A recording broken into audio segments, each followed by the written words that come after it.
Hurmatli Koreyadagi vatandoshlar, ogohlantirib qo'yaman. Xanamda, Keldongda hozir Helping Koreyaga ham shunaqa e'lonlar kelib tushdi. Red bo'libdi. O'zimiz ishonchli akamiz tomonidan berilgan bu xabar. Koreyada yurganlar. Men o'zim O'zbekistondaman. U yoqda ko'pchilikda qanaqa holat bilmayman.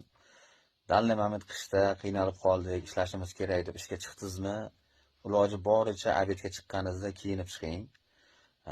Kiyinmasdan chiqishga erinmang. Karis nima deydi, qanaqa tushunadi, qo'rqoq deb o'ylaydi. Yo'q, unaqa bo'lmasin. Tilni bilsangiz, biron narsani hazil qilib, bir yolg'on-polg'on gapirib o'tib ketavering iloji boricha.